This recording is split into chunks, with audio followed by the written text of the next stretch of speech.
And, of course, the big issue of the week is the Treaty of Waitangi and what it means for us individually and as a nation, with a hikoi in Wellington on Tuesday, and of course some more robust conversations on this topic in the weeks and months ahead, no doubt.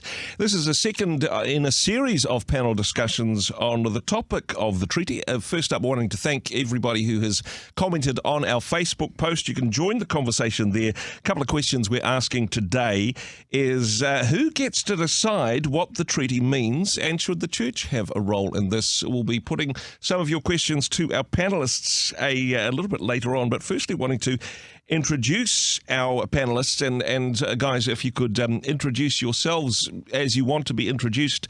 Sam, starting with you. Kia ora. Kia ora, Andrew. Ko hami toku ingoa. And this is Sam Carpenter, just a little bit more background. He's so modest on this one. A historian, theologian, and part of the teaching team at Laidlaw College. Keri-Ann, kia ora. Tēnā koe hoa, ki te taho tōku pāpā no te tairawhiti manutuke a hau, ki te taho tōku māma no Pāmapuria, kai taia a hau ko Keri-Ann Hokianga, tōku ingoa. Kia ora, thank you so much. And joining us by Zoom today, Jay Ruka. Jay, kia ora. Kia ora, anaru, kānau te mihi a kia koutou hoki. Ko Jay Ruka tōku ingoa, he uri no Taranaki Maunga. Ko te ati awa tōku iwi, te taha o tōku Karuwhā, i te taha o tōku kuia ko no Ngāpui, no reira tēnei te mihi a kia koutou. Kia ora, thank G'day, you. mate. G'day, thank you so much. And each person bringing a different level of expertise and understanding, but perhaps the most important question that we're asking at the moment, and I know a lot of people listening to this at the moment will be asking this question: what does the treaty mean to us individually? Keri-Ann, for you, what does te tiriti mean to you? A flash answer. Our brother Andrew, is we know that these are the foundational documents for Aotearoa, New Zealand. Yeah. But for me, my perspective of what the treaty is, te tiriti, is a covenant made between Māori and Pākehā, and is something that is deeply important to all who call this place home. Yeah. Mai. Kia ora. Sam, for you, what does the treaty mean? As Ngāti Pākehā, at one level, it's about giving me, I guess, a moral right and an honourable way to be in this whenua as tangata tiriti. And I totally agree with what Keri-Ann said. It's also about quite a few other things around protecting Māori interests, about providing for, a legal framework for a civil society, and all of those things. And I think it's ultimately interwoven with the gospel as well. Yeah. Okay, we'll get into some more of that a little bit later on. Jay, fresh back from the hikoi in Wellington, a lot of people... As was Keri-Ann. I was there with her. Exactly. So a lot of people in our nation with some strong views on te tiriti. But for you, what does it mean, Jay? Yeah, I would say wakapapa a toto, wakapapa a wairua. So both the genealogy of the blood and the genealogy of the spirit. So what do I mean by that is my great-great-great-grandfather signed te tiriti on April 29 in Ponaki at Pipitia Pā. So I have a genealogical connection to that. And then I also have a wairua, a spirit connection to it, by the nature of, as Hami just mentioned, as Sam mentioned, about the embedding of the gospel in it, and the thread of what I would say prophetic justice, so holding to the line of prophetic justice and the prophetic story of our land. Keri-Ann, sorry, I didn't realise that you were at the event on Tuesday as well, and the he whakaputanga flag around your shoulders, of course. What was the atmosphere like on Tuesday? What did you make of your experience there? So I went down with Reverend Sala Havili, who is here to tautoko this kaupapa, and what we experienced was a peaceful atmosphere and kotahitanga. So those were the two words that I could use to sum up what our experience was. And that came down to those who were in leadership to shepherd, I'm going to use some Christian terminology now, to shepherd and lead the people in order to keep the peace. And with 100,000 people in that space, it was well done. There were people from all races, from all backgrounds, and what I felt in that space was unity at its finest. The instruction from those leading from the front was that we are here, this is the direction we're going to walk in, which is to keep the peace, rangi Māori, as we walk from Waitangi Park across to Parliament, and that was done by all present. And it was a beautiful sight to see and experience, as well as just being in with the people on the ground, standing as one and walking together. I've heard it described as a celebration of not only what it means to be Māori, but what it means to be a New Zealander, to have that many people passionate about Te Tiriti. Jay, anything you would like to add to that? Oh, just to tautoko, tautoko Keri-Ann. It was beautiful. It was beautiful. It was my literal experience was being in a sea of humanity. Just in the masses. So I couldn't see. I couldn't see what was going on, and so I watched the news later that night. But it was a wonderful atmosphere. Very inspirational. There will be a variety of views that were present at that event, and of course this is the reason that we're having this conversation, is there's a variety of views on Te Tiriti and what it means for us, what it meant back in the day and what it means for us now. Sam, why is it important? Why is it important that we have this conversation about the treaty and what it means to us? Well, Te Tiriti is really at the foundation of our constitutional story.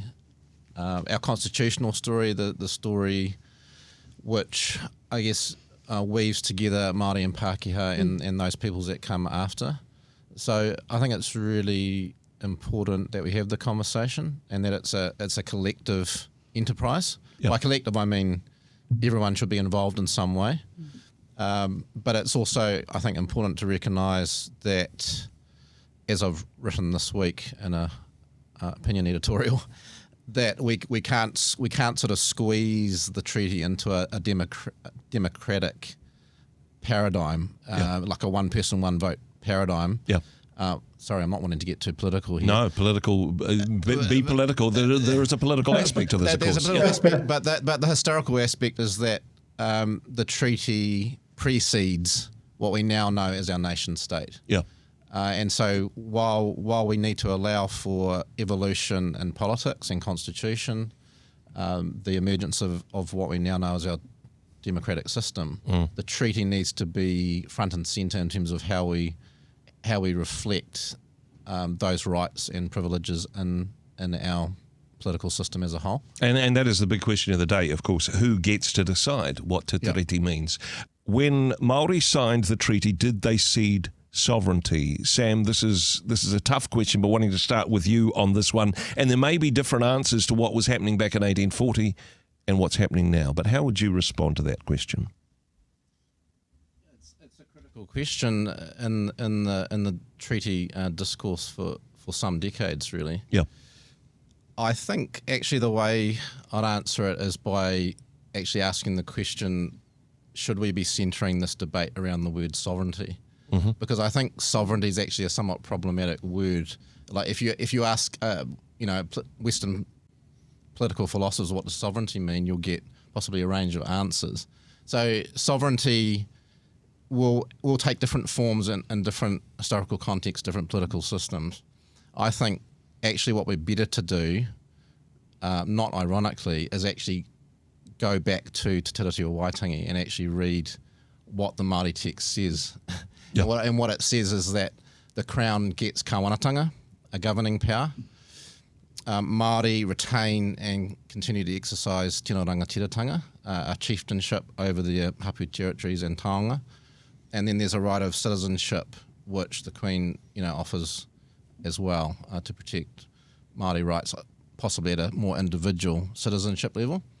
So the question of sovereignty, the language of sovereignty, I think, in some ways, in approaching this debate, it's sort of like an all or nothing conversation. Yeah. Did you cede sovereignty or didn't you?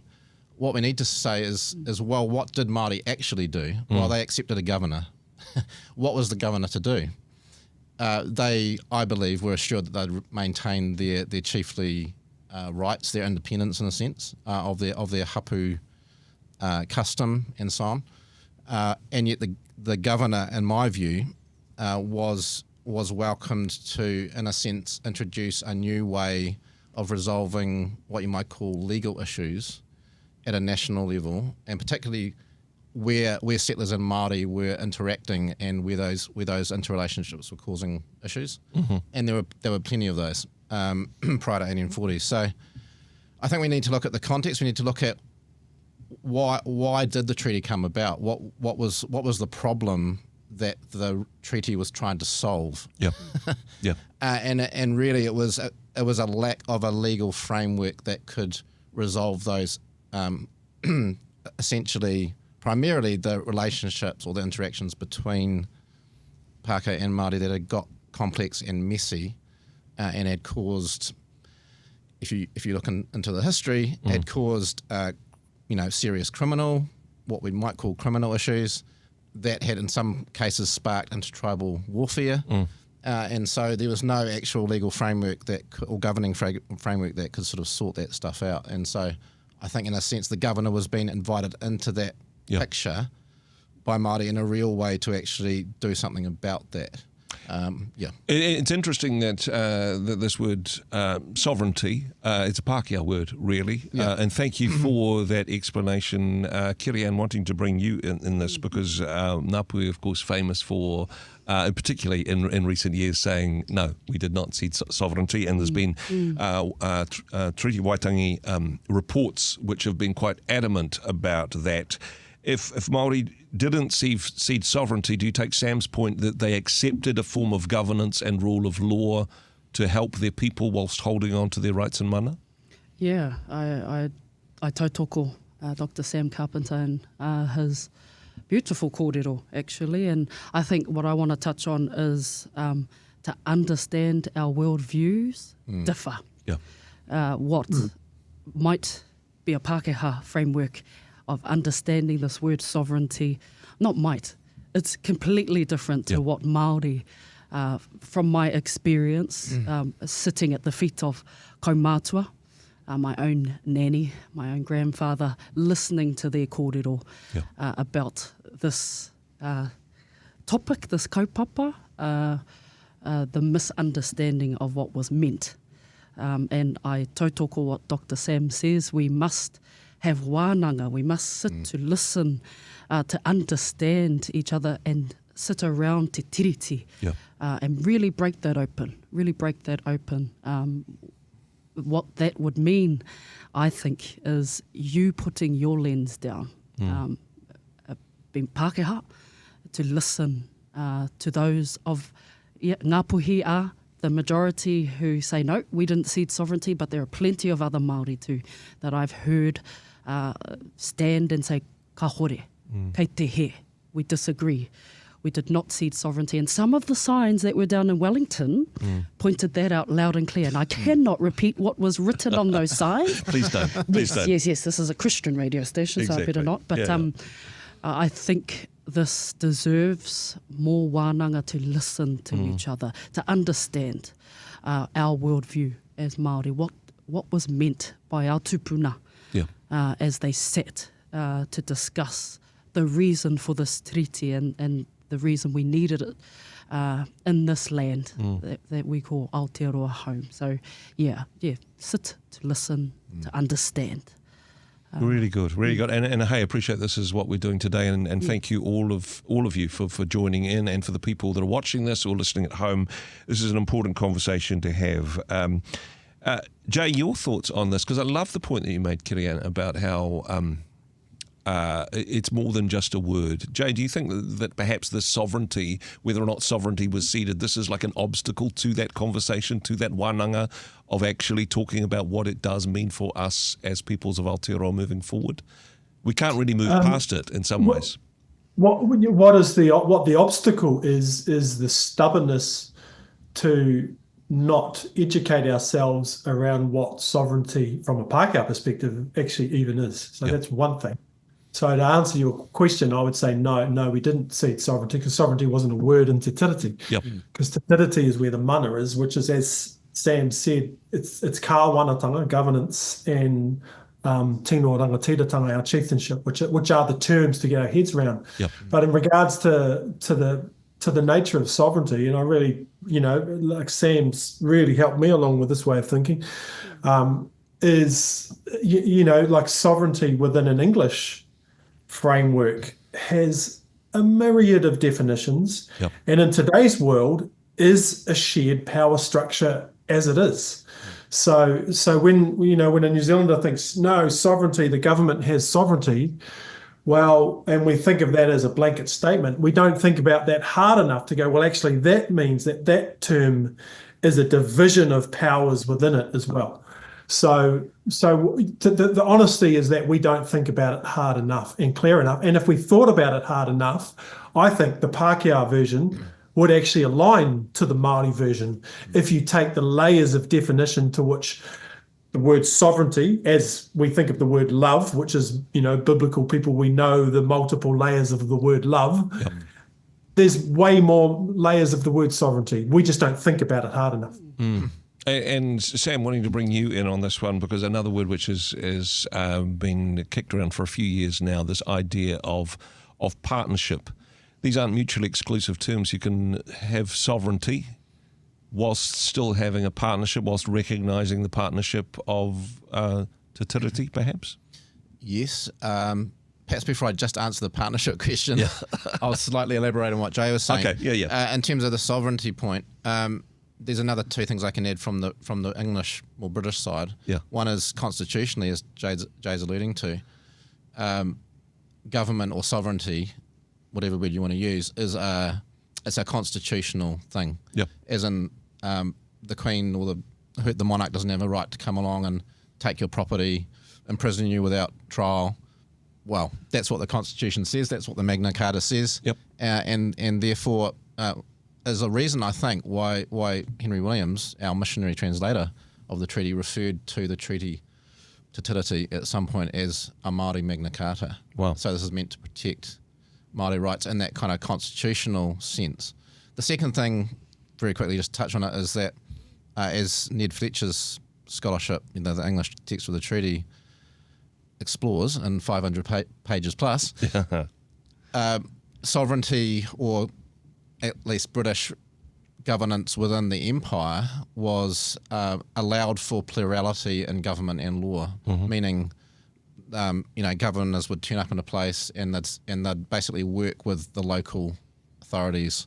They work with princes and local chieftains and so on in places like India as well.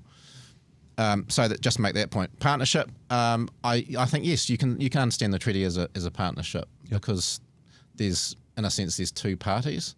I think in some ways it's actually a bit more complicated than that. The historical context is the Crown and any number of hapu iwi, which we might say is Māori Crown, but the historical context is Crown and hapu actually, and so a number of different agreements in a sense which make Te Tiriti. But we can talk more about partnership in terms of our modern treaty principles. Rulings as well. Jay, wanting to get your thoughts on this one, because this idea that's emerging of parallel systems, of different spheres, of different a Māori and a Pākehā governmental system. How practical is that? I mean, you're, of course, author of the book Huia Come Home. Is this the huia and the chicken that you were talking about in that book in some ways? Yeah, and in one sense, yeah. Look, I mean, your question is how practical is that, and Yep. and the genuine answer is it's highly unpractical. Yep. it's not practical, and that's the point as well, because if it was practical, we probably wouldn't even be having this conversation, because Yep. it's a bit of a no-brainer. And that's the tension that our generation is, and our generation have to push through the barriers of pain and the barriers of difficulty and understanding, so that what might emerge is practical solutions being put forward to our country. So ultimately, our people, iwi Māori, hapu Māori, need to be decision makers, for not just for hapu and not just for iwi, but for Ngā Whenua katoa, the whole land. This is a Māori land. This is a Māori world. So the question, the way that I'd answer this question, while I'm not a constitutional infrastructure person, Yep. either historical or builder, for me, because this is the land of Te Ao Māori, then the Māori whakaaro, the understanding, mātauranga Māori, the Māori way of thinking, needs to be embedded legislatively across every law that goes through this country. So every decision, every paramount, it already goes through a Pākehā mind, Yep. a Pākehā mindset, like a Eurocentric mindset is already gone through every single law. How does that Eurocentric mindset become into partnership with a mātauranga Māori mindset, so that those two, as Keri-Ann mentioned, how those two worldviews can come together to form a relationship. So that's the chicken and the Huia partnership. Yep. So that needs to happen on a governmental level. Yeah. No, totally. And hey, just to get all ornithological on you, a Huia chicken crossbreed, that would be an ugly bird. Just saying. We're not doing that. Keri-Ann, wanting to bring you in on this one, because, perhaps we've got a working example within the Anglican Church, where there is a Pākehā tikanga, a Māori tikanga, and a Pacifica tikanga as well. This is an idea of having different parallel systems working together within an overall structure. I mean, it's not a perfect system, of course, but talk us through that. How could those principles also be applied more broadly in our society, do you think? Just listening to the question and to Brother Jay, I think of my grandfather and a story, actually not a story, a statement he made as one of his daughters spoke to him about the land, Aotearoa. Yeah. And my grandfather's response to her, as she said, we need to fight for what is ours. It belongs to us. We are the owners of this land.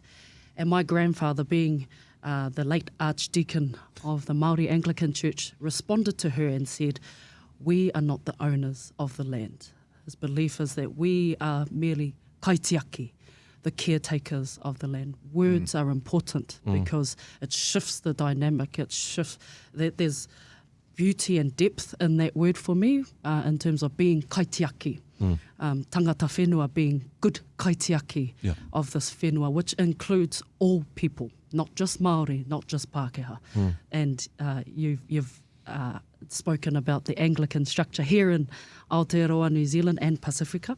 We have Māori Anglican Pākehā. And yes, we've got things that we need to work on because it's not perfect, but that is a word that I'd like us to wānanga about as well, is kaitiakitanga. What does that look like in order to bring about kotahitanga with all that ko Aotearoa home? And Jay speaks at a level where we have a seat at the table, where in terms of decisions being made at governance level, need to understand mātauranga Māori, maybe taking on concepts that Māori use as a framework to include all people. And I think it's possible. Yeah. No, very good indeed. The practical aspect, and Jay, you mentioned this beforehand, it is tricky, it is complex, it is an ugly hybrid at best in that regard. Having two different systems, having two separate rules of law depending on ancestry, this is where a whole bunch of people are getting stuck on this one. What would you say to people who say, hey, gosh, that system hasn't worked in other parts of the world. Why do we have confidence it would work better here? Are you asking me that question or Sam? Sorry. Well, you feel free to defer. I think, Sam, he's tagging you in on this one. Or I think, look, ultimately, people need to have the freedom in the eyes of God to be themselves. Now, so as Māori, we live on our land here, so it is there's a divine grace where, okay, that should be maximized. If according to Irenaeus, if the glory of God is humankind fully alive, then what does it look like for Māori to be fully alive? So we need to be the supporters to see Māori being able to be fully alive in the fully alive whenua land that God has given us. So the ideas that Māori have a divine right to be able to establish a form of governing structure that works for Māori. Then the question is, that then needs to come into conversation with a Crown governing structure. So I think there are numerous models that could be approached. Personally, I don't know if two separate systems should be the way to go about it, because there'll be gains and there will be losses in a system like that. I am a proponent of the one government, the one law. Which is, and that's the language not of Don Brash, that is the language of Wiremu Tamihana. He was the first one to use that language because he could not believe the way the Crown would turn a blind eye towards Māori issues back in the 1850s. Anyway, but what needs to happen is that like Māori just need to be able to be Māori. That is a real, and so the notion of New Zealand, what that means to be New Zealand, people have to get a grip around that, to go, well, if the notion of New Zealand is actually suppressing and oppressing a divine human expression of the Creator, then New Zealand needs to be questioned there. And so a mature country will ask those questions, and that's what we need to see. So are two separate things the right thing? Look, I don't know at this point. We have Mātiki Mai, so we have one proposal from a Māori perspective that's brought into place, but they need to be rigorously debated, and no matter what it means, is that whatever the Māori structure is, it is always in a relationship with the Crown, because that's what Te Tiriti says. Sam, you got any comments to make on that? We are coming into the last 5 minutes of our conversation, so trying to land the plane there, but anything you'd like to add to those comments there? Yeah, I mean, I agree with what Jay and Keri-Ann have said around this. I mean, there's so many different angles you could use on this question, but I think I would want to affirm that our treaty, our Te Tiriti, in a sense creates a single civil society. However, within that, Māori have, as Jay says, the right and in a sense, the autonomy to be Māori. So how do we actually bring that forward from 1840 to 2024 in a way that's meaningful? I mean, the kaumātua, one of the kaumātua of our justice system at the moment, Justice Joe Williams, I believe, has said something like the Crown is Māori too. And by which I think he means we need to reflect Māori, tikanga and kawa within our legal system as a whole. So that's at the national level, but I think at the local level, there's plenty of ways that we can think creatively around, how is Māori land to be governed? Is there such a thing as a Māori local authority for a particular area of whenua, if that makes sense? We have councils, right? We have regional councils, we have local councils. It's not like we don't have other ways of dealing with local issues. So my mind tends to go around in circles a bit on some of these things because they're structural issues, but they're important structural issues, and we can be creative and innovative in how we ask that question, how do we reflect Te Tiriti today? And inviting people into those conversations. Keri-Ann, as you were saying beforehand, we are coming down to the final few moments, and thank you again for what you have brought. A question that we asked on Facebook earlier on, and there was tens of thousands of people gathering in Wellington who had a clear view that on what the treaty means for us as a nation shouldn't be decided by referenda or by a treaty principles bill. This isn't a decision to be made by politicians. But the question remains, if that's not going to be decided there, then who should decide? Who should decide what te tiriti means and what system we should have? Is it for, if not for Parliament, then for courts? For te tiriti, should this just be a Maori question, or do we just defer to academics on this one? Keri-Ann, who gets to decide what the treaty means for us, do you think?